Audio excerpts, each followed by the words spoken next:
Hey, Paul. Steve, what's going on, man? How are you, buddy? Dude, I'm good. I'm good. Are you in the Nice to shed? see you, man. Dude, did you upgrade your shed? What do you mean? I don't remember those shelves being on the back. Oh, yeah, I changed it around just a little bit, man. It actually looks much better. I mean, it Yeah, looks like you put a little extra touch on it. I did. Well, I've been spending so much time in my office these days, like home office, very little travel. At It's all. like, it's just crazy. Has that been, I was gonna say, for someone who works in the travel industry, that's got to be kind of insane, right? Did you do a lot of Yeah, traveling? it's unusual. And I mean, I was coming down to Florida at least once a month. And so Oh, yeah, it's that's right. been different. We're getting ahead of ourselves, but that's just for people who don't know. Steve right now is in Vermont, and when I say Vermont, I mean he's in. How big is your property, Steve? That's right. Well, I've got a couple acres here. Okay. I'm in Montpelier, Vermont. I'm right in the capital. Yeah. Okay, but you're far enough outside of town to where your nearest neighbors, like you said, a couple acres, right? Oh yeah, yeah. Okay. So we're the smallest capital in the United States. Our population is just over 8,000 residents Wow. for a capital city. It's a pretty small town. And Stephen Cook, not Steve Cook, right? I think I said Steve.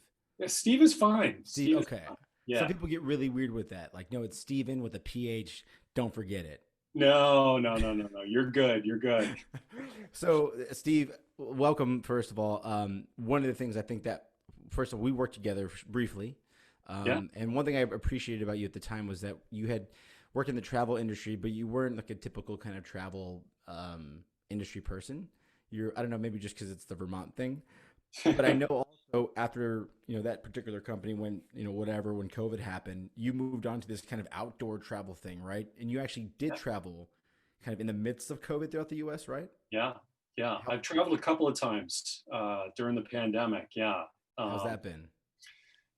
it was different. I traveled very early on in June when people like really weren't traveling very much. Like doors were just starting to get open, Jeez, and I actually flew to California and drove back to Ocean City, Maryland, was and that on purpose or just because like the travel was? I mean, yeah, it was on purpose. okay. I traveled with a group of guys from a company called Entrada, Hmm. which works in the travel space. And I joined them on behalf of the other company I work with, which is called Outdoor Active. And we traveled from San Francisco to Ocean City, Maryland. We met with 42 destinations along the way. So Holy cities, crap! states, municipalities, and That's it a was rock great. star tour. That's amazing. It That's was great. amazing. It was great. We had an RV and Holy did crap! did the whole trip. It was a really great experience. So I mean, this was you said it was June, right? This was in June. Yeah, So that's pretty shut down at the time, was it not? Or it I mean, was. Things were just starting to open back up. People were starting to take meetings. In fact, mm, most of the people we met with, this was their first in-person meeting that they had had since the start of the whole thing. yeah. So we were kind of like, the early stage travelers on a sales trip, and it was the company I was traveling with. It's also a startup. This was really part of their brand launch as well, getting the name out there for their company and really having their first set of meetings. So it was a great experience. And so that was how long did it take you to get across that? You said how many weeks? So it took us almost 3 weeks. Yeah, yeah, Okay, I mean that's I think for people who don't know, the States is a pretty big place. So you could typically get across the US in what, like 4 days driving, maybe? I don't know what it oh takes. yeah, yeah. Okay. 4 or 5 days, you can do it for sure. Was Yeah, this your first time kind of doing a cross country thing? You don't seem like the kind of guy that this would be your first kind of cross country trek. yeah. It was not. I've gone Okay. cross country a couple of times. I've gone the long way and I've gone the fast way. Wait, And is that like the easy way and the hard way? What is that? What does that well, mean?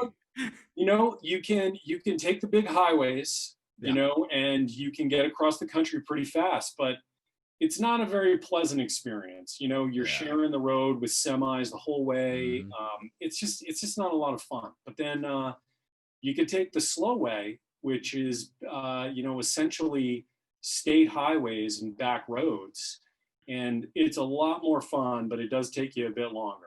Is it just like running parallel with major interstates kind of thing, or are you completely going in a different direction? You're completely going in a different direction. Wow. Okay. It's a different, definitely a different way to go about doing it. And Dude.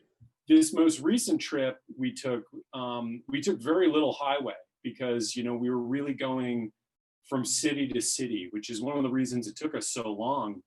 We'd meet with a city, we'd drive a couple hours, meet with another city. That's so sick. Yeah, yeah. And you didn't get COVID. Nobody on the trip got COVID. No. See, I knew it was fake news. No, I'm just I know it's real. It's real. Well, we were really careful. Yeah. We were careful and we kept our distance from the folks we met with, and we were safe all along the way, and it paid off because Nice. everybody tested clean afterwards. That's good, dude. I Yeah, mean, the fact that you could still do it and, kind of not get sick shows, okay, it can be done. I mean, we literally went yeah, city to city. We didn't spread anything. So it's nice to know, like, the whatever precautions like masks and whatever that all worked, which is yeah. pretty sweet. Oh yeah, absolutely, absolutely. So the main reasons I wanted to talk to Steve was like, it takes I'm not gonna say a special person, but not everyone can live in Vermont, right? I mean, harsh winters or, True. beautiful summers, but also just a different mindset. I mean, you mentioned we had talked previously about how there's a very like hard left and then a very, very hard right who are constantly hanging out and having drinks together and having maple syrup in Vermont, right? Yeah, yeah, And when I yeah, think Vermont, I think like super left, but there's and by left, I don't mean just like, politically, I mean just like more hippie culture, yeah, I don't know, whatever you'd call it. So that was one. Second was that I remember you saying, I'm pretty sure I didn't have that much to drink that night, but you remember you ran for office, yeah. which I thought was, I mean, that's like a whole podcast in itself, but that was something that I thought was interesting. So, how did you, let's start with the beginning. How did you end up in Vermont and why Vermont? Yeah, yeah. Well, that's a great question. So, I grew up in Providence, Rhode Island. So I grew up in a city, Which is not too and far. I mean, not too far. It's about yeah. 5 hours south from here. Okay. And you know, I was always more of a country mouse. I love to spend my time outside. I was an outdoors person. Love to ski, love to snowboard, love the snow. And, as soon as I had the chance to do it, when, I finished high school and graduated, I moved right to Vermont. Wow. Had you Yeah. visited before or? Yeah, I had visited before and spent a little time here. And I had one friend who I grew up with who moved here a couple of years before I did.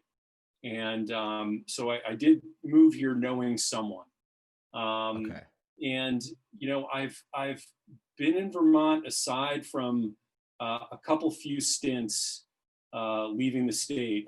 I've been here ever since I first moved here, and it is a different place. You're right. It's I in my travels, I always find that I end up gravitating towards people and who are actually live in the North Country. And Hmm. I have really good friends in the What's the Dakotas. North Country? What's the North? Oh, so like Yeah, a like little just bit of like a traditional, like, it's wintertime. You better get your shit together because, you might die kind of thing, right? There's always, yeah, I mean, yeah. essentially, right?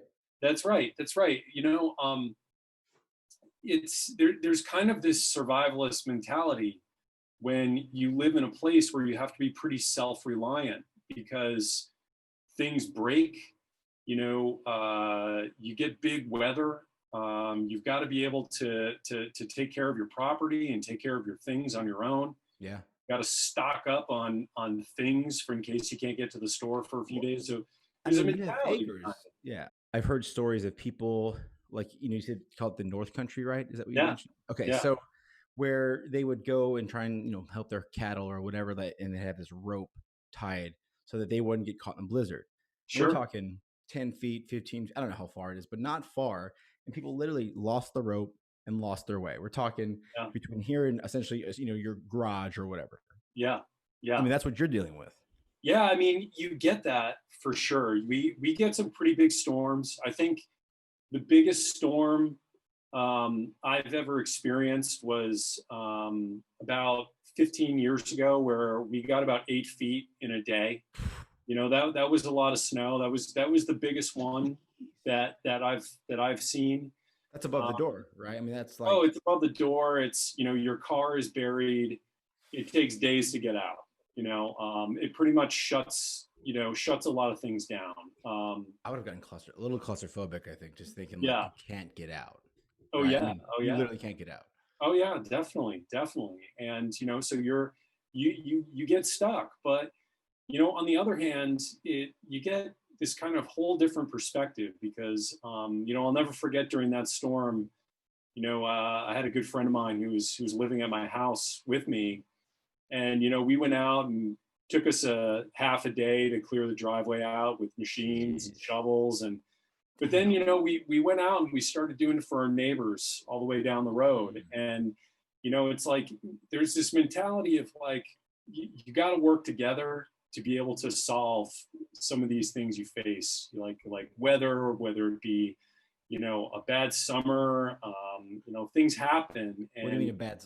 I mean, geez, you have bad winters. What's a bad summer? Is it? well, we have bad summers too. Like this summer was a tough one because it was really dry up here. It was Okay. really dry. So, a lot of people here, it's an agricultural community. So, Mm. livestock, farming. And when you have a really dry summer, you have the opposite effect. And, people need help in their fields, help with their animals, help getting water. It really, is a lot like a similar situation as when you run into bad weather. Geez. I mean, I'm from Texas, so I'm used to like the idea of droughts. But the fact that like you're in the capital, you live in the capital, and you still have to worry about, oh, we got cattle out here. We've got, it's not as a typical, like you said, traditional U.S. city in terms of Yeah, it being a capital, 8,000 people. Well, 8,000 what's people. the vibe like? Is it like, I mean, you've obviously been very well traveled throughout the U.S. Is there a city, or maybe even not in the U.S., that you're like, oh, that's kind of reminds me of home? Yeah, yeah. Actually, it's funny because I was just in Salt Lake City just a couple of months ago. And I was thinking to myself while I was there, I was like, this is a cool city, and this is actually a lot like the city that I live in Montpelier, but just on a bigger scale. Hmm.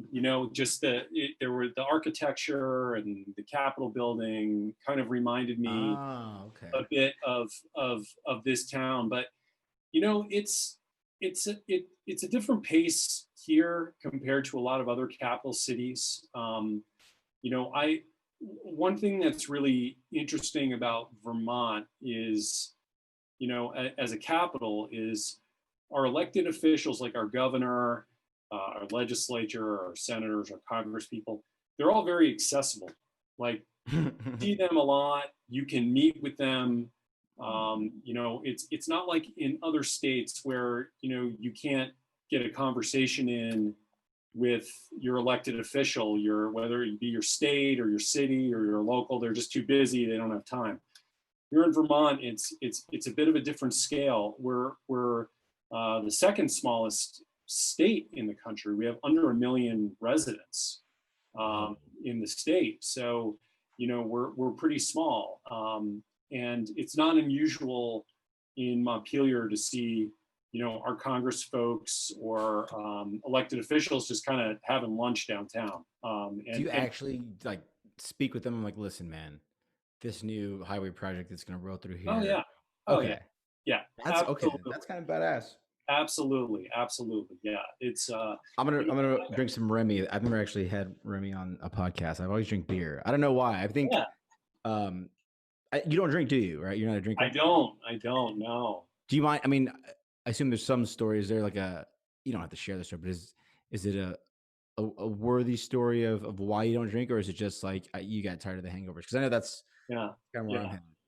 You know, you know. I'm 41 years old, and a few years ago, I was, kind of making, really kind of like diving into when you get close to 40, you start to think like about career, about Oh your shit. family, about life. You're like, oh, geez, what am I doing?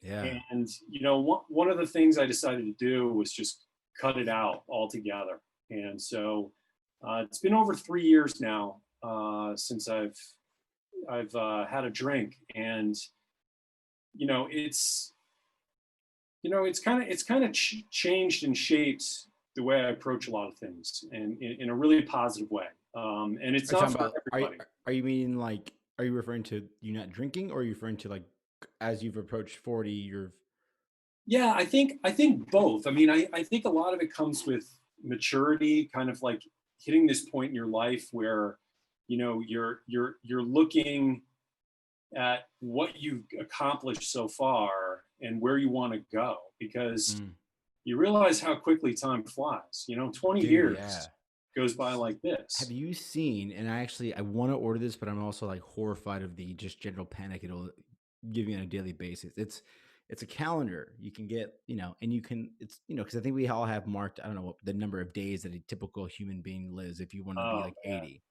And so every day you wake up and you just mark one off. Like that's Oh, one. And so it's like rows of them, but you're just watching it. I mean, I think that would light a fire under anyone's ass. However, I think that would just freak me the fuck out. I mean, I oh don't yeah. know. I don't know. I That's couldn't do it. I couldn't do it because it already freaks me out enough as it is. and so you say like that's good. I mean, I'm 34, so I'm getting around. I'm getting there. I'm years away. I don't know where. I guess I would say I'm like starting the second quarter, maybe a few minutes into the second quarter of my life, kind of thing. Yeah, We're talking about yeah. 4 quarters. So what was it? Was it just like you mentioned family, the drinking? You said that after you stopped drinking, whether it was because of the drinking or because of the mindset that led you to stop drinking, that your perspective changed. What was it that you would tell someone like me, like, hey, listen, dumbass, let me explain something real quick. Yeah, yeah, yeah.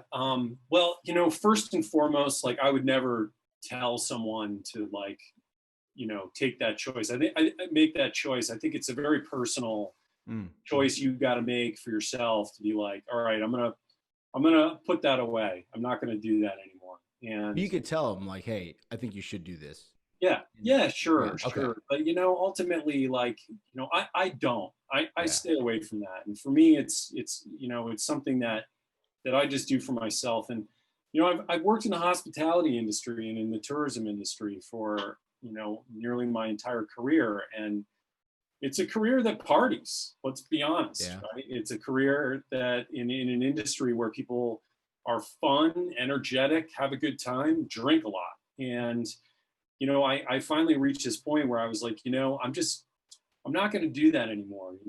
I've made enough decisions that were influenced by either by alcohol Hmm. that I'm just going to do this on my own for a Yeah. while. And so and also for my kids, it's I have 3 sons, Oh shit. Role model and time. I kind of want to try to influence them in the best way that I can. So yeah, Dude, so for sure. For it's sure. it's a choice that I made a few years ago. It's it's something that for me has served me well since, and something I'm probably not going to go back to.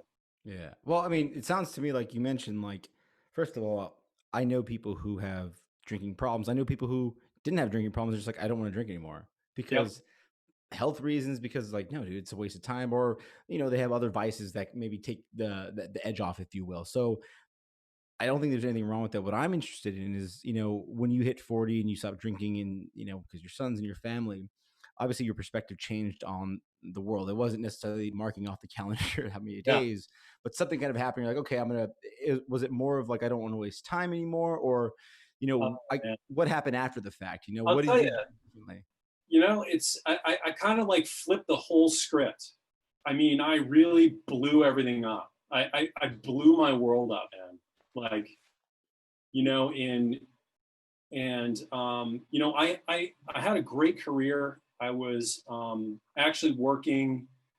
I was working in government I was appointed by the governor of Vermont. In fact, I was appointed by 3 governors of Vermont to be the head of travel for the state. And it was a big role. It was a Yeah. prestigious role, but A also, lot of people travel to Vermont, by the way. Like we're talking like, I mean, everyone knows Vermont for skiing, for Ben and Jerry. I mean, they're just the beautiful fall. It's supposed to be, I yeah, mean, that's a very big deal. That's awesome. it's an easy state to sell, and so, I got that job pretty young. I was like pretty young to get that job. And I did it for a long time. And, one day I looked in the mirror and I was like, am I going to do this forever? And I'm going to be one of those like government guys who like they're like, well, yeah, he's still there.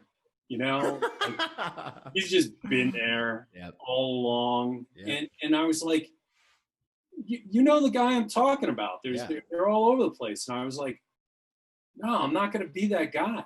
Like I want to do something different and new, and I want to take some risk, and Nice.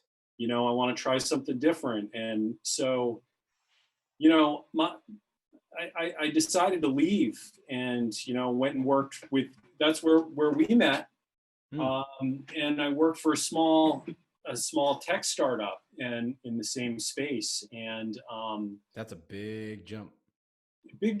And I was like, it's okay, like it's all going to be okay. And so I made a big leap there.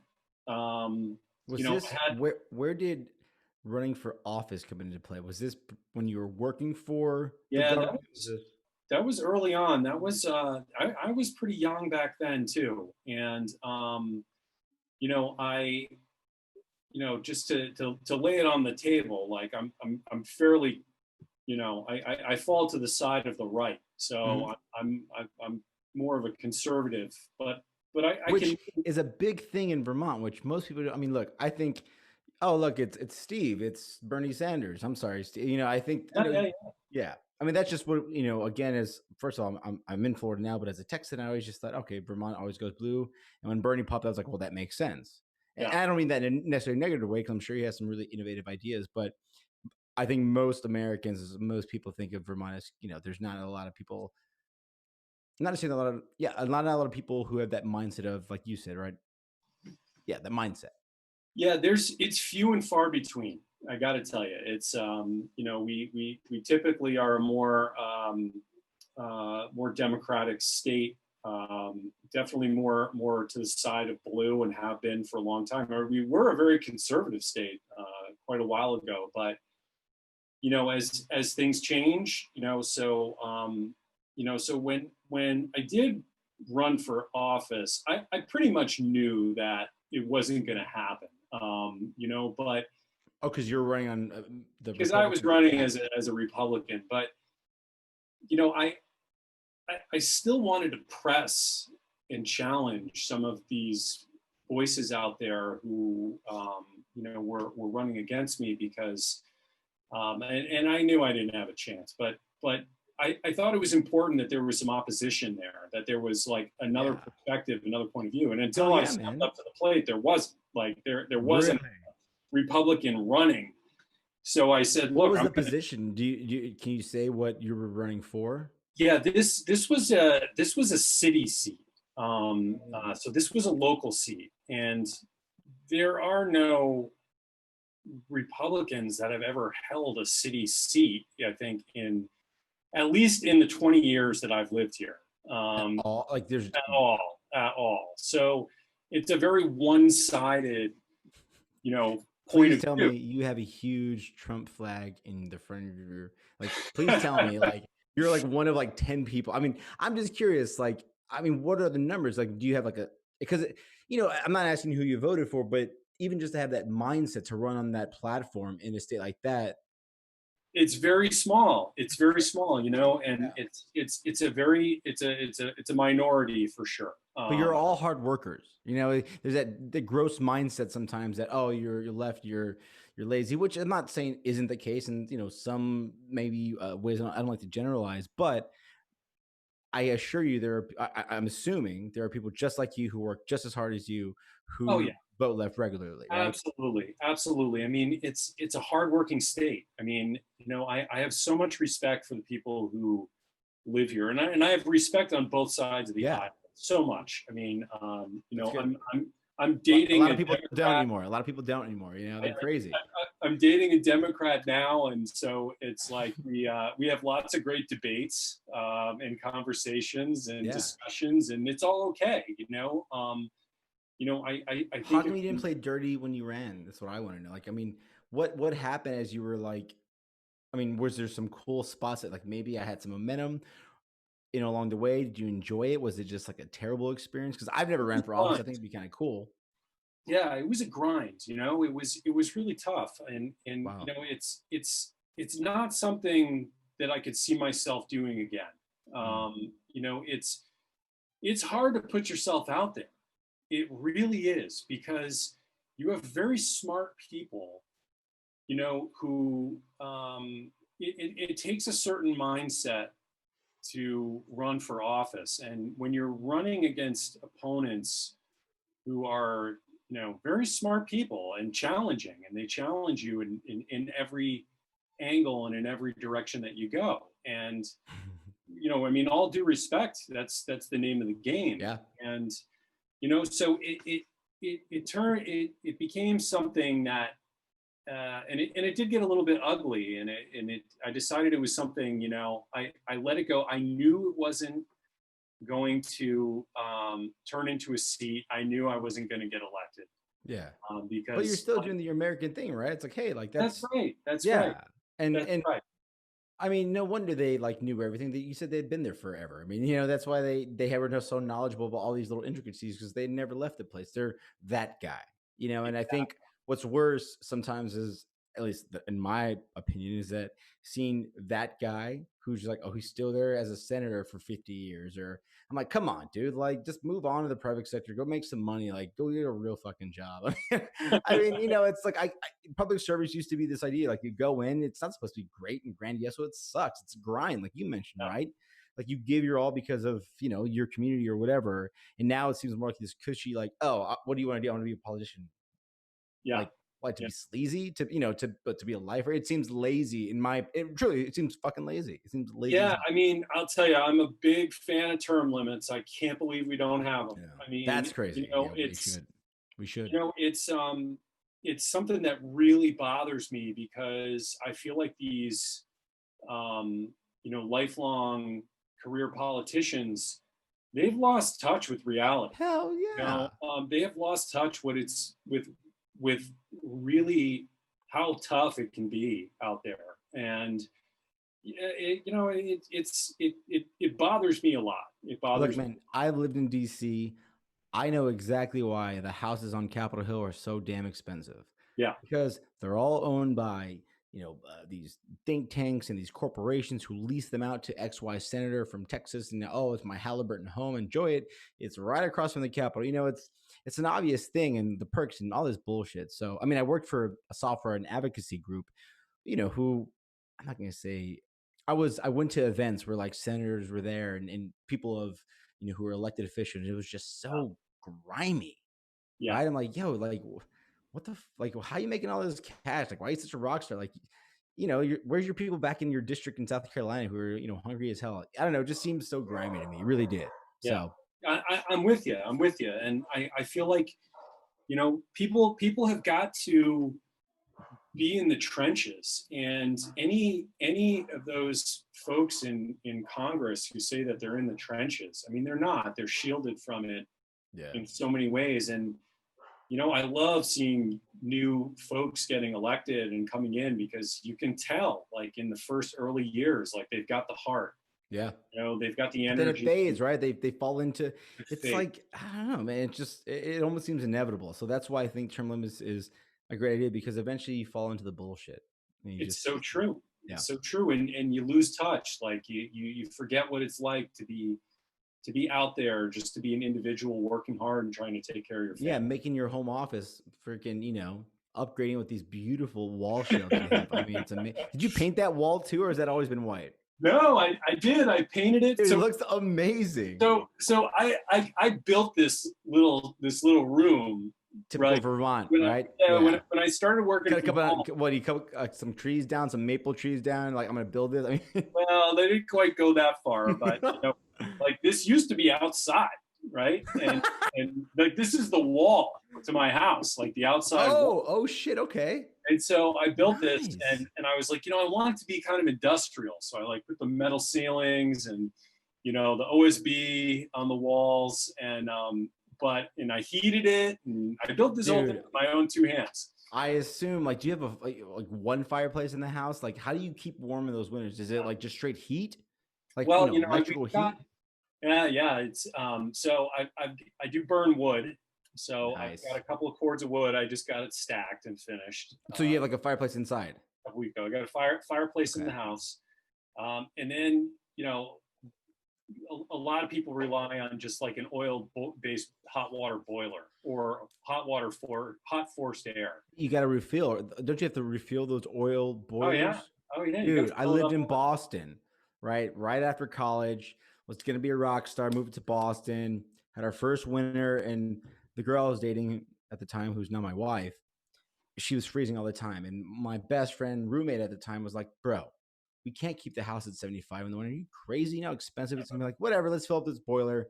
Boiler went out or whatever it is. And they're like, oh, to come fill it, it's going to cost like $800. Oh We were yeah. like 3 weeks into winter. And I was like, no, that was it. So it was, I mean, I remember sleeping in like sweatpants and like hoodies, but I was like, I don't know. So It is. That's the way yeah, it is. It's there's that old New England thing. It's I fill up the tank so you don't crank. So whoever's paying for the fuel is the one who sets the temperature in the dude. house. Yeah. Yeah. But That's well. So how was growing up in Rhode Island? I mean, I think of Providence. I think of I'm not going to say a grimy city, old kind of mafia style town that, yep.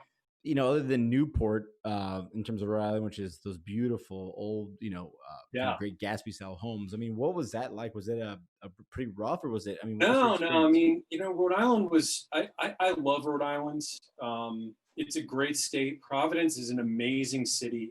I grew up just outside, right on the outskirts of the city. But most of my family was right downtown Providence. Some of them are still there. A lot of them have like migrated to Boston. I have a big family. I got like 30 cousins. What are you like, Italian? Got some No, mafia blood in you? we're like English and Irish. But I got this like big family. I got all these cousins around my age, and so we had a great time growing up. Nice. We were all really tight. We were all really close. We grew up close together. And now, they're all doing really great things in the greater Boston area. Some have gone even further. What do you mean further? I mean, are you Well, all stuck some around have the moved neighborhood? out of New England, Oh, okay. and are doing cool You stuff in sound other angry places. about that. Yeah, well, I mean, Those I'm a New Englander. idiots. I'm a Yeah. New Dude, you Englander. really are. I didn't realize that you like were born in Rhode Island. Like, I'm moving up to Vermont. I mean, you're pretty Yeah, much in Canada. I am very close to Canada. So why didn't you? I mean, I always thought it was interesting because I read a lot of books, or let me take it back, like a book, and then watched a lot of documentaries, Ken Burns documentaries on like the Old West and like Yep. the Great Plains. I mean, North Dakota, South Dakota, parts of Nebraska, that place you talked about, like North Country or whatever. Yeah. Is that what constitutes North Country in terms of like it's just those winters are damn? Yeah, I mean, it's really like, I look to the other places where I can see myself making it and like Mhm. being able to cope with another if I ever were to move. Yeah. They're definitely the border states, the Canadian border states. I find that I really align with a lot of the people who are from those areas. Because they're hardy. They work hard. I'm a snowboarder. I love to snowboard. I'm outside in the mountains all the time. Are you a hunter? I'm a Do you hunt up hunter, there? Yeah. definitely. And that's the kind of stuff we like to do. Yeah. We like to go ATVing. We like to shoot guns. We like to go snowboarding. And And so, Vermont, who would have thought there's guns in Vermont? I'm a Texan, so there's always we grew up with guns. And oh in yeah, Florida now, I don't even know what the hell the laws are here. It's insanity, I'm sure. But I yeah, mean, again, like the fact that responsible hunting, like going up there, like What do you guys hunt up there? What's like the So we've got the big game that we have here are white-tailed deer. oh snap? That's but the we also have moose here. Can you eat a moose? You absolutely can eat a moose. It's very limited hunting on moose. There's a moose lottery every single year. Oh So shit! So you know what, like 1,000 moose it's killed less per than year? that. It's like a couple hundred. I think this year it was maybe 100 moose Wow. could be taken. Have you ever been on that list or no? I have I have tried to get on that No. list Yeah. every year, and I've done the lottery, and I've never gotten a tag for a Damn. moose, Okay. and haven't had the chance to do that. But we also have a lot of bear, so black bear. Can you eat that? Yeah, absolutely. How's that meat? Oh, it's great. It's great. Damn. It's like steak. Black bear Mm. steak. It's Does it tasty does it meat. taste gamey? By game, you know what I mean? Gamey. It's just like everything we eat is so goddamn processed. I mean, I've Oh, eaten like yeah. I mean, deer, like sausage, Texas stuff. Like actually, some really good sausages and deer. Probably whitetail and some other stuff. But when it comes to bear, even moose, I just think, oh, I can taste the dew and kind of the mildew from the river kind of thing. yeah, you definitely know you're eating a bear when you're eating a bear. Holy shit! But it's There's no good. question about it. No question about it. When you're having bear, it tastes like bear. Dude, have you ever gotten into any issues with like, while hunting, like with a moose or a bear or something that's gonna, I mean, again, backcountry or what'd you call it? The North country, Yeah. things out there will kill you. Yeah, Bears can kill you. they can, but I think it's only happened once in the whole history up here is where a Mhm. bear has attacked someone. I mean, they're very smart. My parents live about 15 miles from me, and they live in a much more rural area, and they have problems with bear all the time. Like there is always a bear hanging around at their God, house, and like your dad like, pretty God much damn every day. Yeah, pretty much every it. day you could see a bear while you're there. So and they've raised chickens and stuff, and the bears come in, Oh, grab just some rip your, yeah. chickens, and so What holds off a bear? Do you need a dog? I mean, what's like I mean, a shotgun? I mean, they you can scare them off easily enough. yeah. They'll run, but when they get used to you and they're hanging Yeah. around a place, they'll come around every Well, they day. know there's trash. They can smell the chickens and the eggs and all Totally. that other shit. Wait, so if you had moose, because we asked about bear, how Yeah. was moose? Was that good? Was that deer like? Moose is great. Moose is great. I love to do moose in the crock pot. It's Mm, slow cook it. holy shit! It's A really good, stew, really good, like a stew. dude. Exactly. That is so amazing. Like, Yeah, yeah, I just love hearing. That's why I really enjoy doing this podcast, talking to people who are from different parts of the country, because whether this one grew from Nebraska or individuals who are even from like Belize. I never grew up eating moose. Right yeah. now, I'm from South Texas, San Antonio, so I grew up eating things like menudo, which is essentially like Oh yeah, tripe, just like where you kind of chew it until you're comfortable, then you swallow. Which yeah, people are like, okay, that's crazy. I never heard about that in Vermont. But the fact that in Vermont you're eating moose and fucking black bear, like that's just, and we're all like in the same unit, right? We're all like have the same president, same world. I think that's what gets overlooked sometimes about the U.S. is that we're so big and ideas and uh, living habits, eating habits, everything is just so different. It's so yeah. diverse. It's amazing. Like that's It really really badass. is. It really is. Especially having just driven across the country and stopping in all these different cities and places. It's really amazing. People are so different from place to place and city to city. Different customs, different ways of interacting, Yeah. different rules. Yeah. It's different. I mean, so there, for people who don't know, or because there's a few overseas listeners I know who listen to this, you can cross the state line and not only might the time change, but we're talking gun laws will change, right? So what's legal in this place, you cross a river or you cross that state border, that's 5 to 10 felonies, sir. I mean, it Right. really just depends. And I had that experience when I lived in DC. You're Washington DC, which is this kind of district, and then you have the state of Maryland or Virginia. And you cross here and, pot becomes like a 5 to 10, and you cross here and it's not a big deal. It's legal. There's shops everywhere. So it's just, again, like the US is a big place with very, very different laws, Yeah. which it's insane.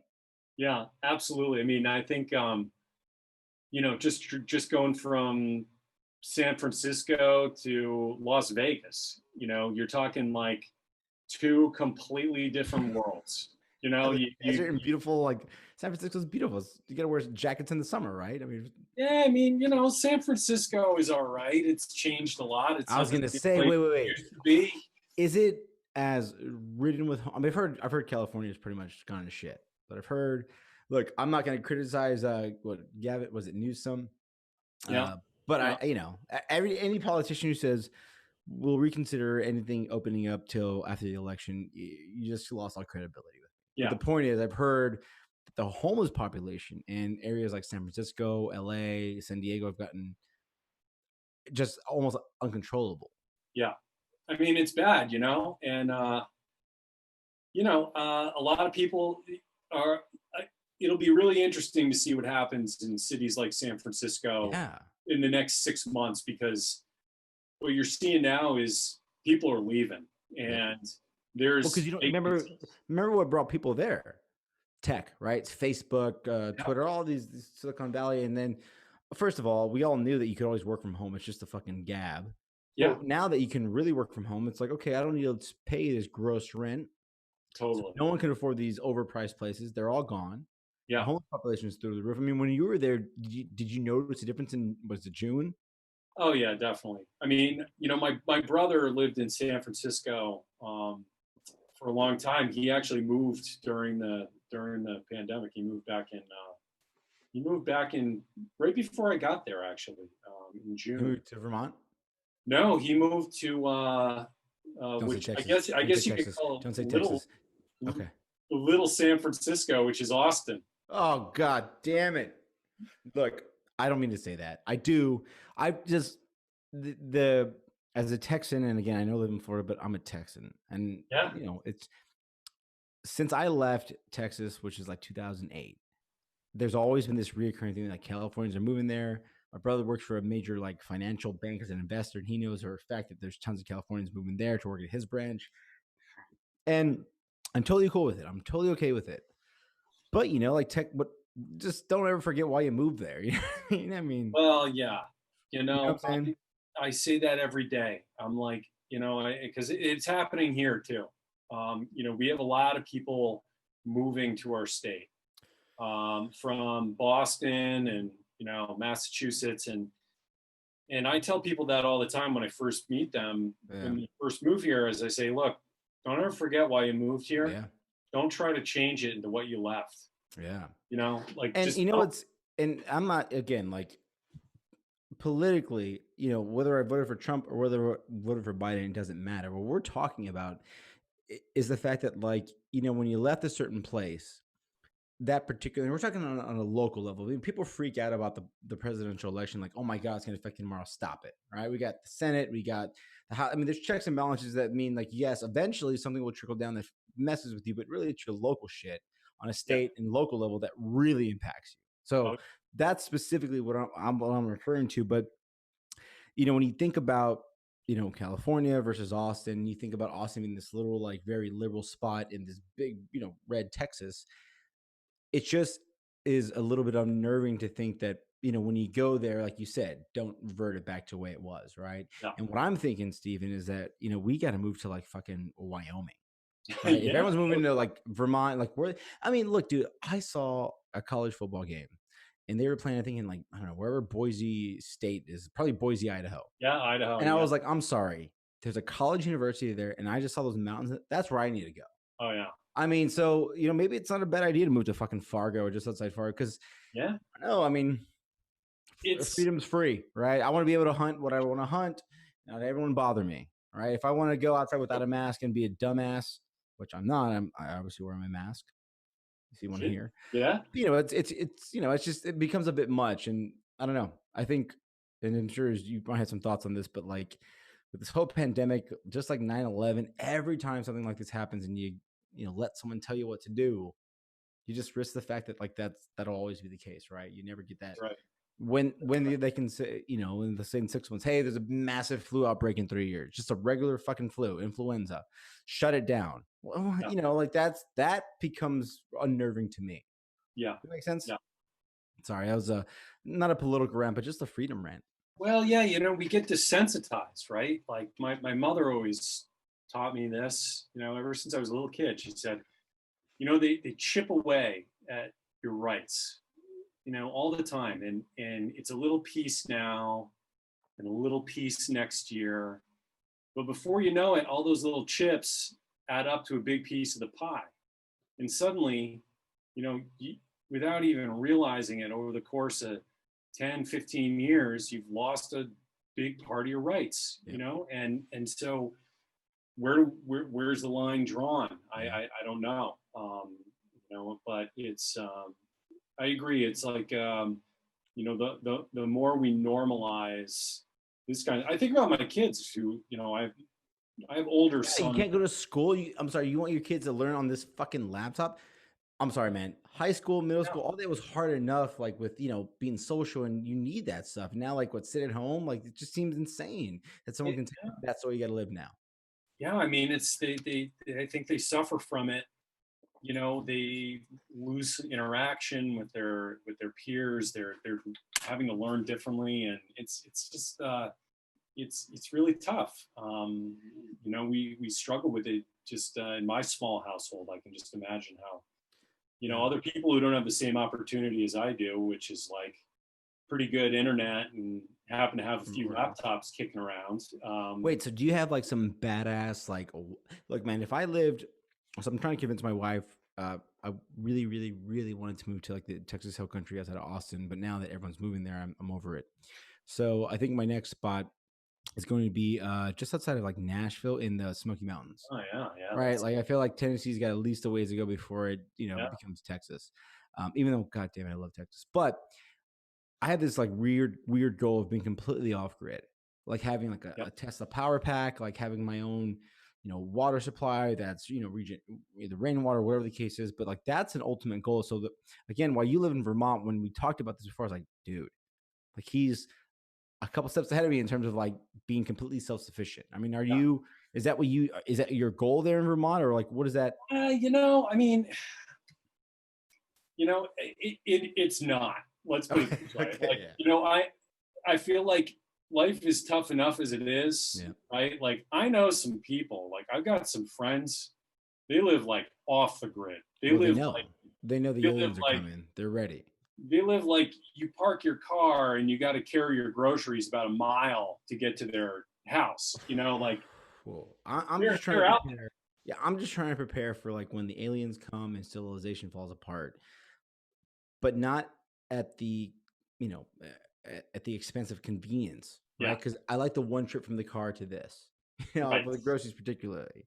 Right. But I mean, I don't know. I'm always, I figure I'm tired of paying bills to some goddamn power grid. Like, for example, can you imagine if you lived in California right now? Again, I hate to shit in California, but if you live there in that, whatever the power company is that keeps causing these goddamn fires, because all the money you've been paying all these years to this utility company, instead of them investing in infrastructure, they've been pocketing. Yeah. Right. So it's like now your house burned down. Oh, sorry, we got to shut down power this week and this month because there's winds, because we're too fucking stupid to, upgrade your power grid. Yeah. The point is, like, that's why I'm so like, I got an email the other day saying, hey, we're going to pay for your solar power here in Florida. Makes sense, right? Yeah. And what you're going to happen is we're going to pay it. And when you pay back, you're actually going to pay into the Duke Energy Grid Fund. That's going to help us update our infrastructure. Yeah. And I'm thinking like, so over time, I'm going to pay more than I would just to get off grid for your dump. No, I don't know. It just seems like these days with technology kind of moving, and if those Tesla power packs get cheaper, being off grid is a much more viable option for me. But again, definitely, it sounds to me like I live in Florida, you live in Vermont. It's already hard enough as it is in Vermont. Why would I make it harder myself? That's the way I look at it. I'll tell you, I'm only getting older. I'm not getting younger. And if I was younger, absolutely. Like I'm all for it. I'd live in a cabin, or I'd build a cabin out in the woods. Jeez. Okay. That's I'm all for that. But I got 6 years, so I'm 40. So that's all I got left. Damn. And then Yeah, before that, man. right. Well, it ain't getting any cheaper. If you're gonna do it, now's the time. Well, that's why I'm going to Idaho. Where like, I mean, honestly, I probably something telling me if I can get near the Badlands, I think it's what North Dakota, South Dakota. I don't know where it's at. I mean, Yeah, no, yeah. but for there to be that diverse of I don't know, of landscape, I think my wife would appreciate that because that's the one who I got to convince. But the weather, I think, would kill her. But I think there's something amazing about like being around the Great Plains when like, holy shit, this is intense. Oh yeah, yeah. I mean, it's great. It's always the first couple of months of winter are always great. Like a For us, torrid we've already gotten 8 inches of snow here. So damn. yeah, we had a big blizzard like less than a week ago. Okay. It's gone already, and we've had a couple of warm days. So all the snow's gone. Yeah, we're dealing with we're in a tropical storm warning or watch Yeah, it or warning, whatever the least. I don't know. We got something coming on. It's all it'll bullshit. be scary. Yeah, I just all I know for sure is that I'm sweating, I'm oily looking, and it's muggy as hell outside. And it's Yeah. fucking November, right? So I I, envy anyone who has dry weather right now. I do miss it down there. It's a great place. Like I miss traveling down there. I miss spending time down in Do you Tampa. miss the people? Come on. The Floridians? Yeah. Oh man, I love Okay. because my aunt lives right down there in Largo. So Okay. Oh, she's like down the block. yeah, when I'd come down, I'd go visit my aunt and give her a hand with the stuff she needed around the house. Even And here's some money. It's like, on, I'm good. No, take this $10. Be careful. Don't spend it all too quick. I just I love the people down Yeah. there. There's good people. Are there some weirdos up by in your neighborhood up there? And by neighborhood, I mean your acres, like some off the gridders, some doomsday preppers. I assume that's where they all move to. Yeah, I mean you A lot run of them, you run into weirdos anywhere you go. But particularly Florida. the thing about here in Vermont is like when weirdos can't make it in places like Massachusetts or New Hampshire or Rhode Island because they're like too weird, they end up here. So like we get all the weirdos. And then you guys shit out Bernie Sanders. And I mean that in a positive way. Nothing against Bernie. I think he has some cool ideas. My point is, you make this a little concoction. Boop, here comes Bernie. There he is. He's like the composite of all the weirdos. That's kind of badass, though. Yeah, yeah. That says a lot about Vermont in a positive way. Because again, you look at Texas, you look at Florida to Nebraska, it's just a different vibe per state, right? And Vermont projects this unique vibe. I mean, Ben and Jerry's is in Vermont, and that's like Right. I mean, I don't know. I never got the big hype other than the ice cream is actually really good. Yeah, it's great. But I know they're also like very focused on like advocacy and like, social change, but they make good ice cream. They make great ice cream, man. They do. They're Have big. They're big here. Ben and Jerry's is huge. I mean, everybody. Do you see them too, or no? Actually, it's funny. My girlfriend just is working on a production with. I think it was Ben. It was Ben and Jerry. We're both in it. I think they were both duo. They gotta be, right? I think they were both in it. Yeah, yeah. What is she for? Like a TV show or something? Or like a. She was working on. So she works in lobbying, but also works on some pretty cool campaigns and projects for folks here in Vermont. So she's done some video production, music production, represents bands and artists, and she's done some pretty cool stuff. This summer was interesting. I also do some video production and photography and editing, so I helped out on a couple of projects. So you're a jack of all trades, not just an outdoorsman. Well, that's the stuff I like to do. I like the video and photography, and that's kind of like the fun stuff. So what's interesting, Steve, is how old are you, if you don't mind me asking? 41. So what is your what generation are you? What's that generation that you're falling into? You're not a millennial, right? No. I guess I'd be a Generation Xer, I believe. And the only reason I ask that is, my whole idea on this podcast was like, let's get people my age who like see the world for, our experience. It's not like we're better or worse. It's just different, right? I mean, Yeah. things that define me probably don't define you. But we're pretty fucking close. Oh I yeah. mean, we're Yeah. really close. So like, it's interesting kind of hearing like, the fact that like your mindset is, again, pretty on par with mine, but it's a little bit different, right? Like what would you say is something that defined you that, I didn't live through or was, because my biggest experience, first one I can remember was like 9/11. That, anything before that, it's like, doesn't matter. Totally. Totally. Yours Yeah. too? Yeah. I mean, I think, the 90s, they were amazing.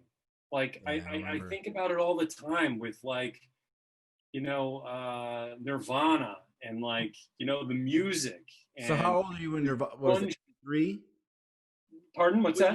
When did Nevermind drop? Was it 93, 92? 90, yeah, exactly. So Exactly. how old are you then? So I would have been 14, 15 years Oh, that's old. badass, Yeah, dude. man. I So was sick. I was no, I was 93. I was 7. Right. yeah, So, I'm just see, you're in that like, oh my God, I discovered music. Holy shit.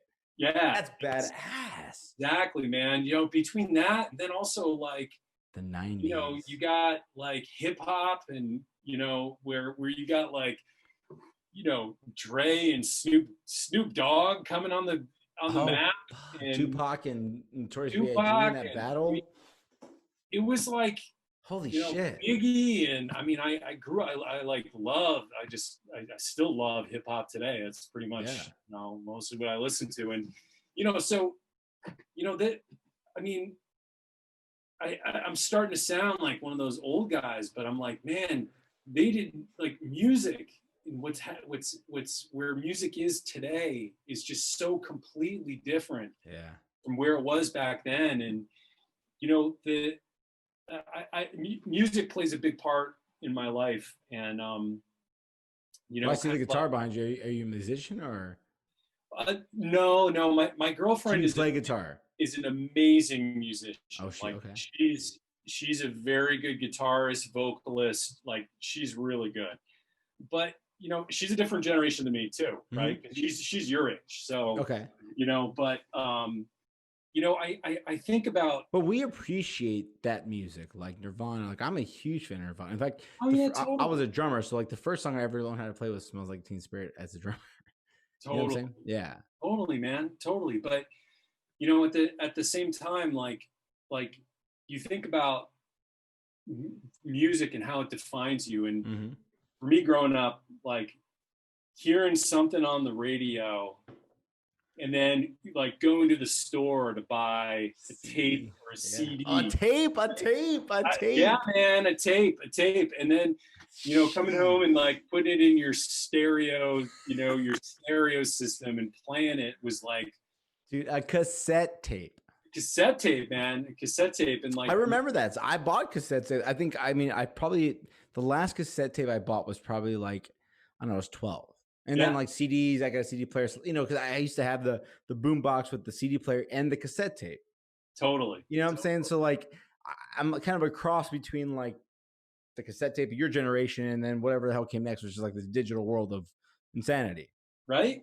Yeah. You know, it's amazing, right? And like you think about something so small like that, right? Which is just like going from a CD to like having Spotify and being able to listen to anything what you want. Now, what does it bring? It brings a lot of opportunity for musicians and artists because Yeah. suddenly, like they've got a whole different platform. Like they can Yep. release an album on Spotify, and they don't have to be reliant on the industry the way things were back Machine.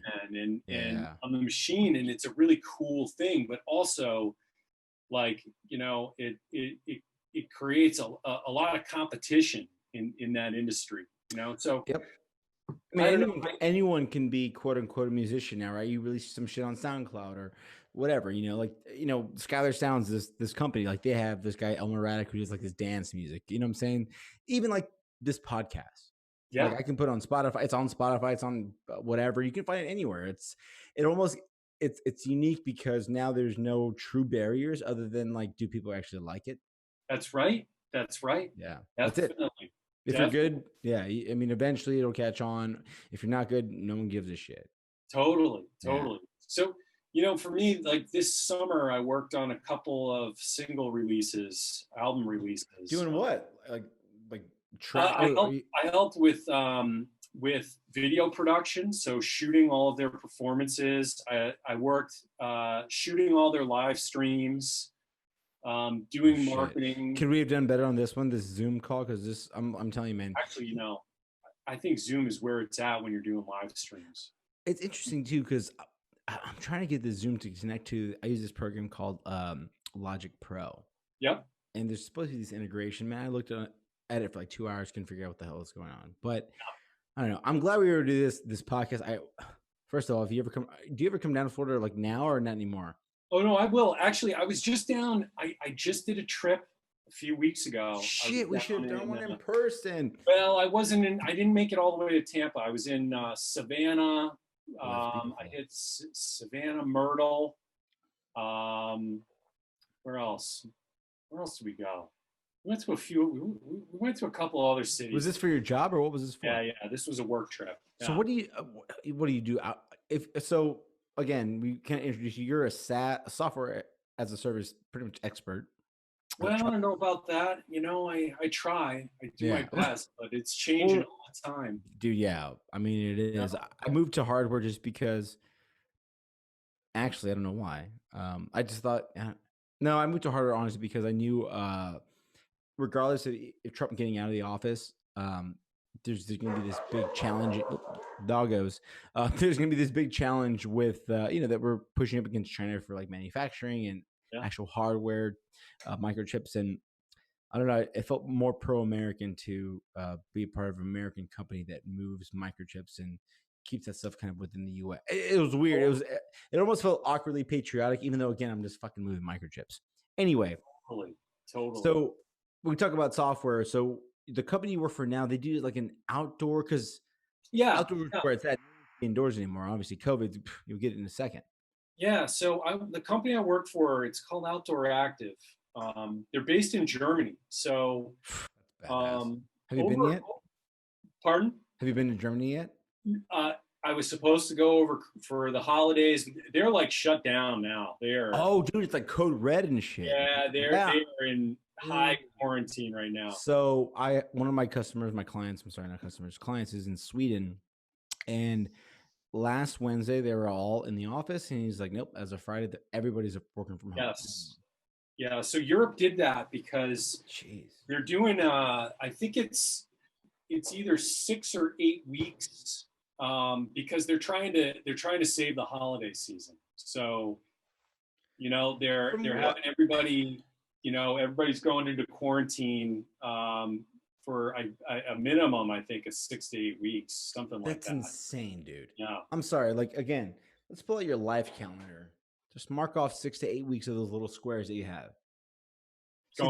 This is what I think was like. I might be fortunate. I'm pretty sure I had COVID though, because back in January I had these terrible hives. Oh yeah. Like I had this. I thought it was a flu. This fever. I went to the little the Minute Clinic. They're like, your temperature is 102. They test me for the regular flu. Came back negative. Now, I was subscribed to the New York Times and the Wall Street Journal, so I had actually been reading already about this Wuhan, this virus, this COVID. I don't even know what it was called at the time, but I've been reading about it. How I was like, okay, there might be a case in San Francisco, and this was, I want to say it was like February, so we're maybe. I remember that. I remember it because you remember everybody got sick. Oh, we worked together. I remember, and you were coming down like the next week, and I was like, yo, be careful, dude. Something's around here. Yeah. We had one of our guys, I forgot his fucking name. Not Zach. I don't know. Some other dude who like never got over it. But I remember specifically getting sick and like, what the fuck did this guy give me? I got sick. I woke up at like 9 o'clock. So my wife was like, hey, I got you some soup. And she's like, what the fuck? Because I was covered in hives. Now, I've gotten the flu before. I wrap myself up, a little Mexican thing. You wrap yourself up. My dad just sweat it out. That's what he says. I've never in my entire life gotten hives. I'm not allergic to anything. This was the first time anything like this happened. And at the time, no one knew what the hell COVID is, right? So we Oh, went, like I said, went to the doctor, everything tested negative, but the nurse did say, or the doctor, whoever it was like, yeah, I mean, obviously you have something, but it's not following any of our typical flu things. And in my head, I'm thinking like, I've read the New York Times and the Wall Street Journal is that Wuhan, the shift from China, I knew it. Coming to find out, like 2 weeks ago, I get this notification from my wife with an article reading one of the symptoms of COVID is now hives. I got this back in, what was it, I January? remember. I remember. This. Everybody got it. Everybody in the whole office got it. I remember. Yeah. I mean, and the reason why I bring that up is, look, even if that wasn't COVID, you know, at the end of the day, we're animals. Like, we are like monkeys living on this planet. Like, pandemics, like, it's supposed to happen. Yeah. Right. It's a part of life, and it's shitty and it's sad. But like when people die, again, I've never had, like, thankfully, anyone really, really close to me die. However, like I would hope to think like, look, man, that's life, right? People are getting, like, we're born to die. Yeah. And the pandemic comes. It's just like natural disasters. Sometimes shit happens. The earth is crazy. It's always moving.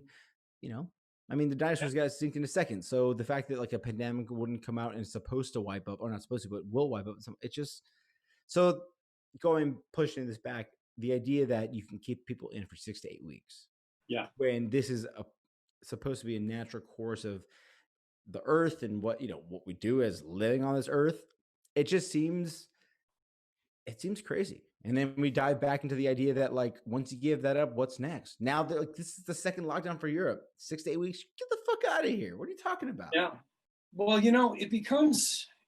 I think we've like hit this place where,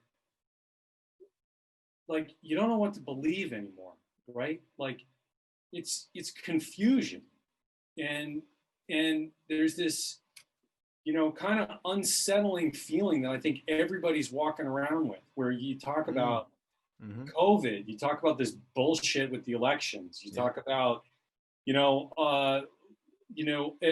lies, from one side to the other, and Russia, the media, and it's like we're turning into these real skeptics. Can I ask you a question, Steve? Yeah. But I'm really curious about this because you know what? And I thought about this quite a bit. I believe that, like, what we're having now as Americans is over influx of information. It's information warfare. Truthfully, it's what the U.S. has done to countries and people for years and years. I think now with social media being as big as it is, there's opportunity for foreign states to get involved. Oh yeah. Does that make sense? So when you talk about this, I agree with you 100%. I wonder how much of it is us internally, with this Facebook algorithm, but also how much of it is foreign influence, right? We're kind of eating what we've spurted out. Yeah.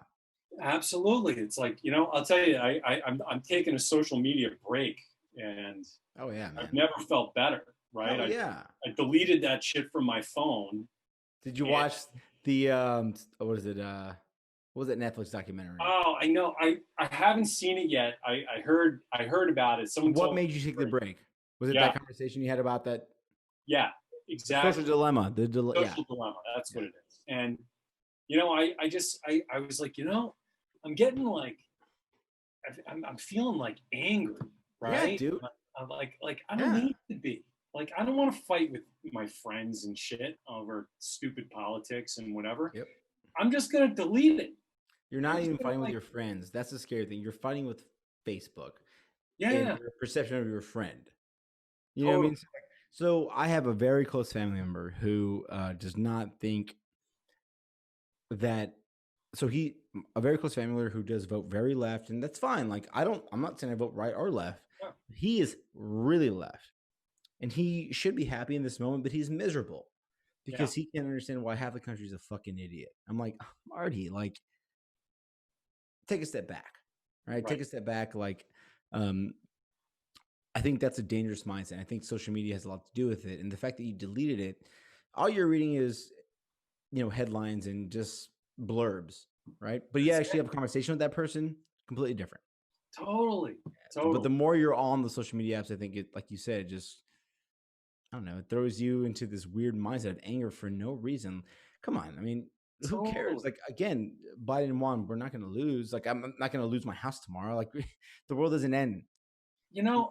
I've learned that very early in my career in politics is like, like, yeah, you might not be happy and there might be some crappy things, but like, how's it affecting you Yeah. right now, your life? Like, is it really making that much of like, we're not in the top, you know, 20% up there making so much money where like we're like small and Yeah. it doesn't have this massive impact on my life like and Have you seen like those it memes that makes are? it out to be.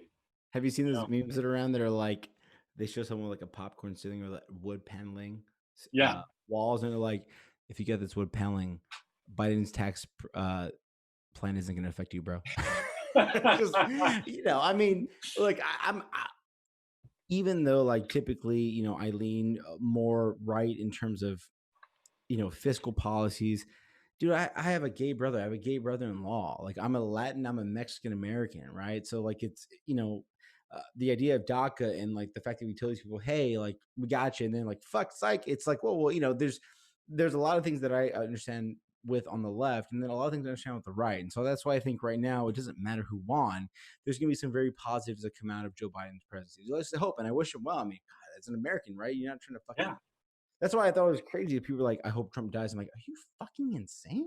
Right. Like that's like me saying you hope we die. Like, you wish the man well, albeit you don't agree with his policies. So i'm it's nice the i'm fact that you're level headed. I'm with you, man.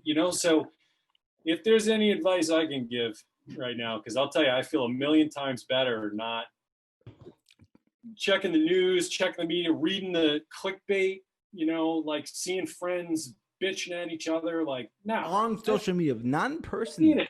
Right? I mean, No, how many people do you argue with in person? None, unless you're a dumbass who goes to this protest that was probably set up by some Russian fucking troll. I yeah, mean, yeah. I mean, not to mention we're not really seeing many people anyway because we're supposed to be in everybody's lockdown. keeping their distance right now, and so just turn it off. It's a great feeling, man. So, what social media apps do you have on your phone right now? Right now, what do I have on my phone right now? Let's see here. I kept Messenger, right? Facebook Messenger. So people I've never had that one. that way people can still write to me. Is And I that like got is LinkedIn. that as popular as like text messaging now? I mean, I can't. Some people talk that way. I've got people, I've got some friends who are outside of the U.S. Mm, and a lot of them will yep. contact me through No, that makes Messenger sense. That makes a lot of sense. and LinkedIn and YouTube. That's it, man. Oh, YouTube is social media. I guess that Google's tracking all your shit. God damn Google. Okay, so I've got. I guess if I had to look, because I really didn't consider YouTube, but yeah, I do have YouTube. I have LinkedIn because I'm an asshole, trying to be professional. I have Reddit. Yeah, Yeah. dude, I'm a big fan of Reddit. Oh, and I have fucking Instagram, but I'll delete. Dude, I get Instagram. First of all, it's for this company, this podcast. I fucking hate Instagram. It's so stupid. Well, So you can't post on Instagram on a desktop at all. you cannot. Did you No. know that? You're a Yes. marketing guy. Of course you knew that. Yeah, I didn't know that. I'm like, you sons of bitches. Yeah. Yeah. You can post from an iPad. So like, because I do the photography thing, right? Instagram is a big part of like what I do with photography. Although I don't have Instagram on my phone right now, I do have it on an Good. iPad because I'll post my photography work on there. And, I find that the quality is a lot better when I post from that device because it's at that aspect ratio than when I post. Because we're always trying to push the envelope with like the resolution that Instagram will take before they compress your images so they look like garbage. So you got to like toe the line of like, all right, how am I going to get the best compression rate on Instagram? I'm pretty sure. I mean, look, I've never thought that deeply. I've had some hilarious criticisms about my social media posting because it looks the quality is terrible. And honestly, man, if I had someone if I could pay an intern, whatever intern makes a fair amount, I'd actually pay them. That stuff is changing every 10 minutes in terms of the quality, which you're supposed to post, the number of words that matter, what days and times. I mean, there are metrics like, oh, Tuesdays afternoons or Tuesdays, Thursdays that like, the best time to post. Like that in itself, the fact that this plan is, I don't know, it's a bit much for me. Yeah, I mean, there's entire technology platforms designed to do that. I do a lot of that for the companies I work for, where I'll manage social media, and I can actually do all of that without having my own social media accounts, Mm-hmm. because I can do it through management platforms that do a great job handling all that, and we'll give you. I.e., Hootsuite. Actually, my favorite right now that I've been working with is HubSpot. I, I've launched HubSpot with for 3 startups now. It's a great platform for doing all of your digital marketing. Mm. It's a great tool. It's an expensive tool, but it's great. It's great.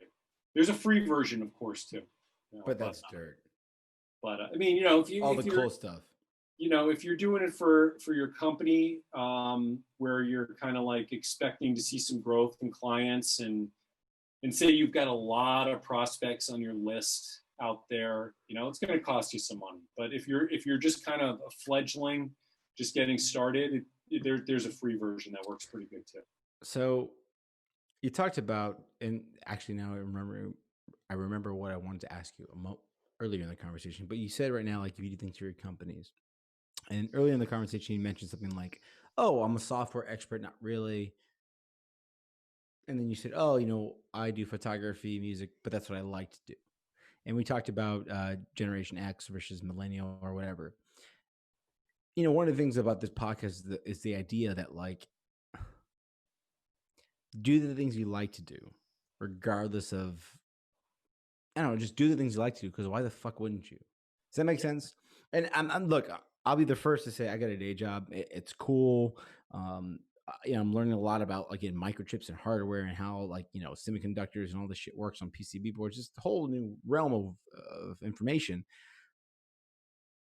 But it's sales, which I've enjoyed for a long time. But I really enjoy this podcast. Like, I Yeah. really enjoy it. So it sounds, again, like it's not just my generation of millennials who are like, God damn it, I gotta go do some bullshit. But Yeah. I really enjoy this one thing, and that's why I'm really on this podcast, because it's like I fucking enjoy it. If one day if it's self sustaining, great. If not, it's something I enjoy. But it Yeah. sounds like your generation, that's something you still battle. Oh yeah. Oh, absolutely. I mean, it's like the battle between the day job and your passions, and the dream is to be able to mix the two together. And that's where, like you, I've been putting a ton of time into trying to, have a side hustle, being able to Yeah. do what I want to do, which is, video production, photography, editing, music, that kind of thing. And Was that because of COVID, or that, because I mean, obviously it's something you've always enjoyed, but like you said, you've been trying to put time into it. What did that time increase, since COVID, or? oh yeah, well, it definitely did. But like you, like I lost my job through COVID, right? Yeah. So suddenly I had an opportunity to rethink everything. Like, hey, Steve, you're 41. You just lost your job. Like, You had this what do you want to? badass government job. You could have been that guy. Now you're Yeah. unemployed after this startup.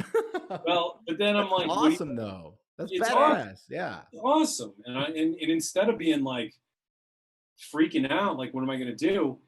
Like, I started just hustling, Yeah. and I started hustling. I was shooting photos. I did some video stuff, and like went on this cross country trip, shooting video, doing video Dude. production. Fuck yeah. I was doing video production. So That's so like, sick. so I picked up some gigs, and that was really great. And fortunately, I found a full-time job, so I don't lose the house, Dude, right? that's the Vermont in you, by the way.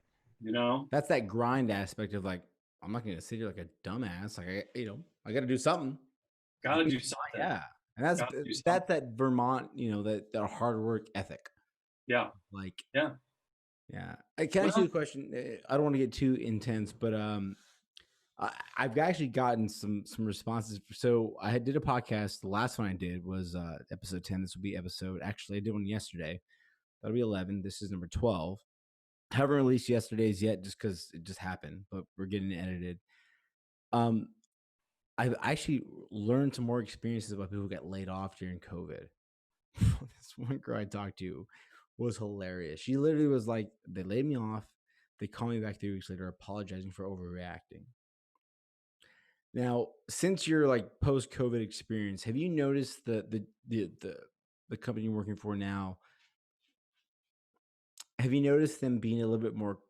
Let's say, like, have you noticed the vibe different than previous jobs you've been at in terms of? I'm talking about your last one, but like, has the mindset of employers changed post COVID Mm, in your eyes? Because I have a true opinion on this. yeah, yeah.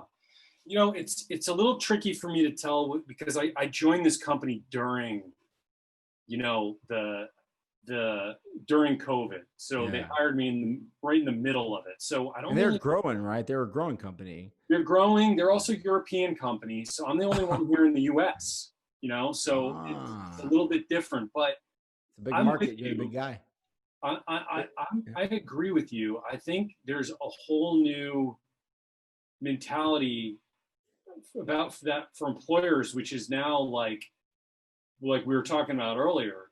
Do I need to pay that San Francisco, property tab, or can I have my employees work remote because they're going to get the job done? You know, like I hope that that's the case because I think that that opens up a lot more opportunity for people like me who live in rural places to be able to work for more well known or established companies. Hell yeah, man! Um, You're helping the local economy, right? yeah, You're pulling this. Let's just say that you worked for a big company who had to be based in San Francisco. You're saving them on infrastructure costs from your fucking just being there as the 18th million person, but you're also again taking that salary, that really good, like educated tier position, and putting that income towards a state like Vermont, which again, I'm not saying they're all like that, but typically more rural, right? You're putting that back yes, into it. I think that's a positive thing. yeah, absolutely. And plus, like what we were saying earlier is there's different people from state to state and city to city, right? Suddenly you can start, a company can start to find talent that represents a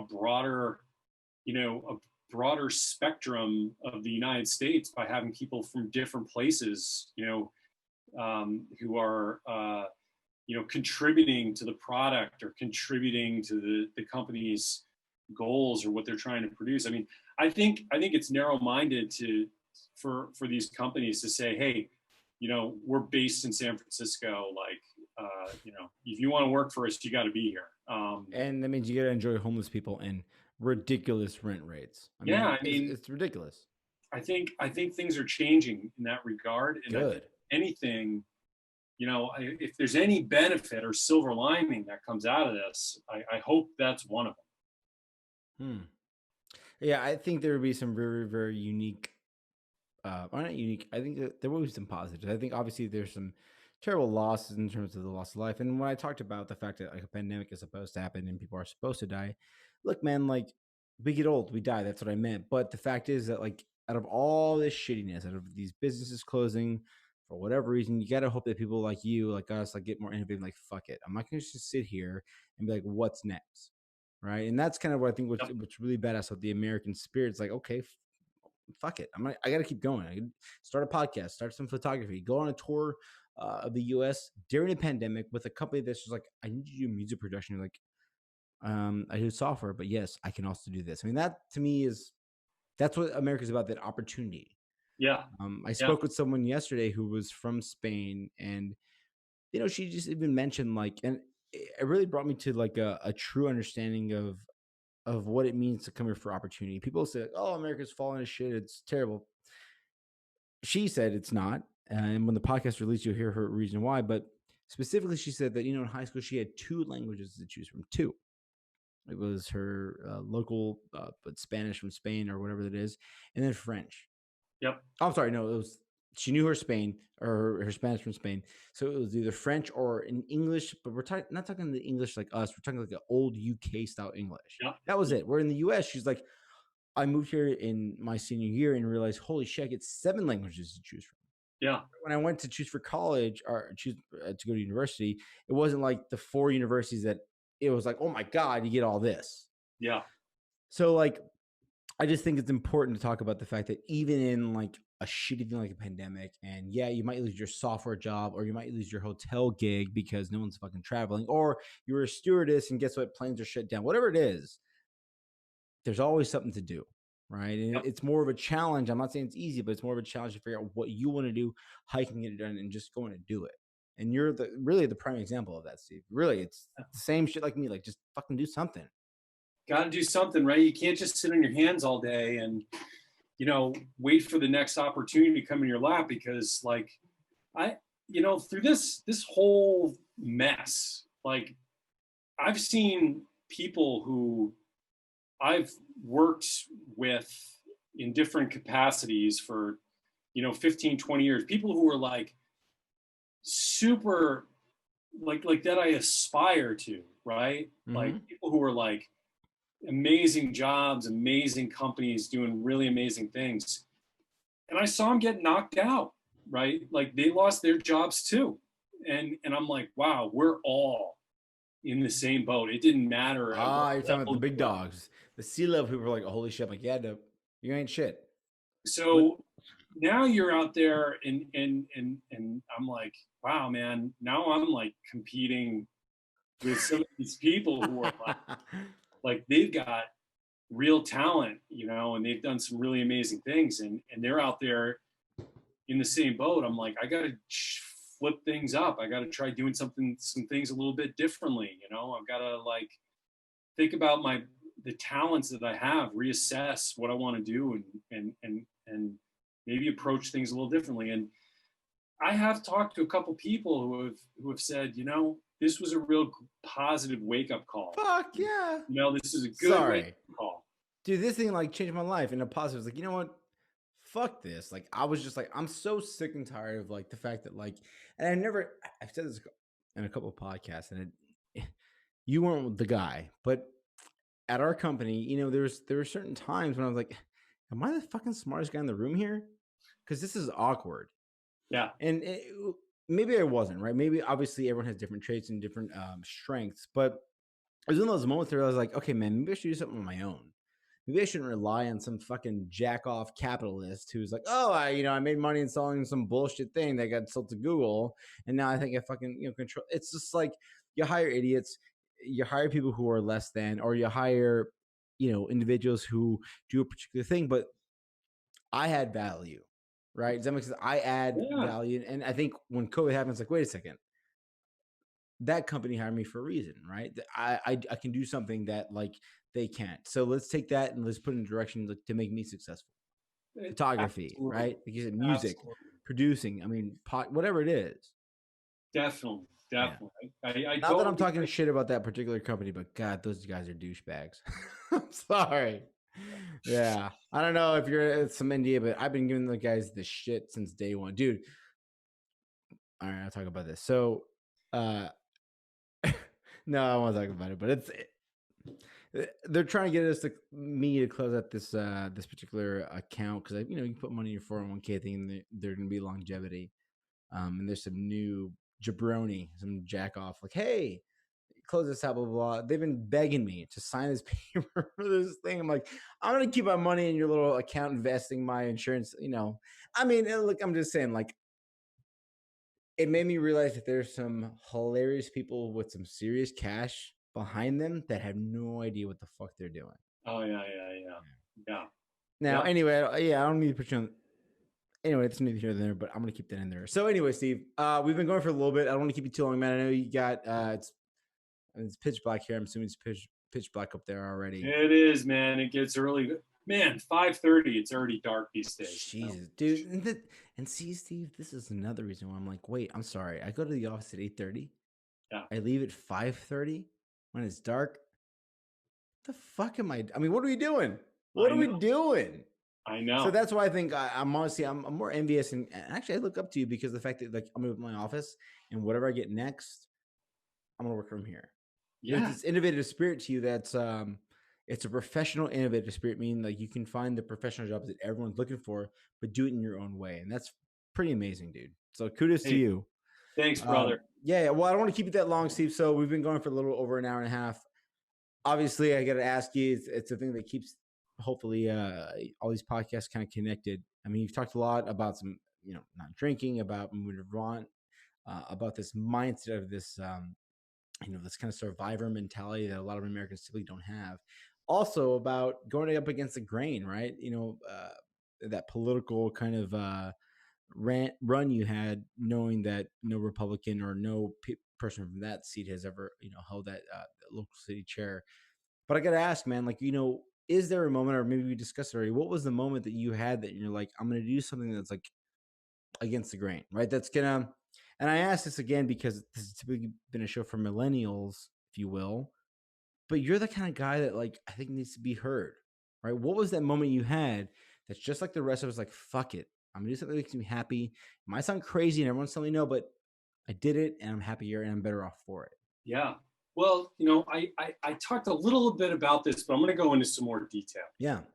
about this. So, I was a pretty lucky guy. I was, God, I think I was maybe 24 years old and was appointed by the governor of Vermont to be the head of the state tourism office, which is like pretty unusual. I was young, I was dumb, but I had done a little work in politics. Did you have an assistant? I did. How old was she? Team. How old were they? She was probably in her late 50s at the time. And so, the reason I ask it, because I understand, and I want people to understand that, like, when you're 24 for a level that position, you've got people working for you that are much older.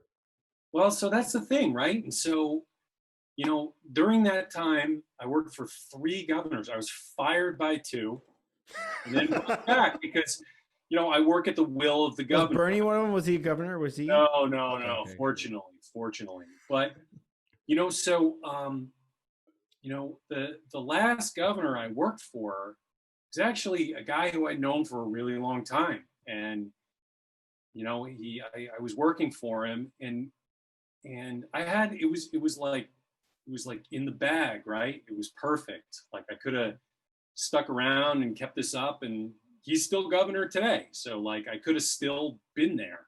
Who's the governor? His name's Phil Scott. He's a Republican. He's a great guy. He's the governor of Vermont? Governor of Vermont, yes. Yeah. Is a Republican? He is. We have a very left-leaning legislature, and checks and balances, baby. Checks and balances. Vermonters like that. I love it. I love it. I love that. But so, like, I could have done it, and I knew the job. I was comfortable with the job. I'd gotten pretty good at the job. I could have just kept doing that. But, like, I had that moment, like, my wife and I had gotten divorced. My kids are a little bit older, right? My oldest son's almost 21, like, he's on his own. And I was like, I'm not going to keep doing this anymore. I'm not going to, like, take the easy road. I'm not going to, like, I got to change it up. And it meant disrupting everything and being like, yeah, I'm going to take a risk on this little startup out of Tampa because F it, right? Like, I need a drastic change. So I'm going to be spending a bunch of time down in Tampa. I'm going to be going down there every month. I'm not going to be in my home in Vermont. I'm going to change my life, and even though it didn't last long, it was bad. Even though with that company, and even though, like, it fell apart, I wouldn't change anything about it. Like sometimes you have got to pressure yourself and push yourself outside of your comfort zone, or else you're just going to be the same all the time. And I wouldn't change that decision for the world. Yeah. I wouldn't change it for the world. Even though I lost my job, even though I had totally disrupted and all that stuff, it was the best thing I could have done because it's made me a better person. It's made me feel more comfortable with my own decisions. It's made me feel like I've got the power to, like, control my life, because there was a time when I didn't think I did. There was a time where I was like, I'm just this shitty bureaucrat. I got to do what the boss tells him to do all the time, and I can't make my own decisions. Well, that's not the case anymore, So, I mean, if there's anything I can say is, like, you got to change your life up from time to time, or else you're going to end up in a position where you're going to hit an age and say, I wish I had done things a little bit different. Yeah, Steve. I mean, like I talk shit a lot actually about everything and everybody, but the fact is, like, I even dove into that company thinking like there's some opportunity, and there's always a risk, right? It's a startup, but that's the point. I've lived my whole life with risk. I've worked with startups since the get go, right? Yeah, I won one. It was awesome. It did well. So I'm like, oh, I got to find that again, and sometimes it doesn't work out, but the fact is, like, you're in control, right? You when you're working for something, when you're working with somebody or some entity from the ground up like that, it's all on you, right? that's right. You can see the difference. You can see how you make it better. Right? Your impact is really felt. So, no, man, I think whether it's a career like that or whether it's just like you said, just like blowing your world apart. Whatever you said, I mean, that's a pretty powerful statement, right? Like at the Yeah, age of 40, I'm gonna blow it up. Why? Because fuck that. I don't want to be that guy. That's yeah, amazing. yeah, yeah, man. So keep changing, keep growing, never stop. Steve, that was great, man. Look, I'm gonna let you go. We're gonna let this. We're gonna probably release this here in a couple days. Steve, thank you so much. By the way, I'm gonna try and convince my wife to move to Vermont. Hey, come up anytime to visit. Try it before you buy it. So welcome anytime. Thank you, Steve. Yeah, have a great night, man. Thank you. You too. Great to see you, Paul. Yes, sir. Bye bye.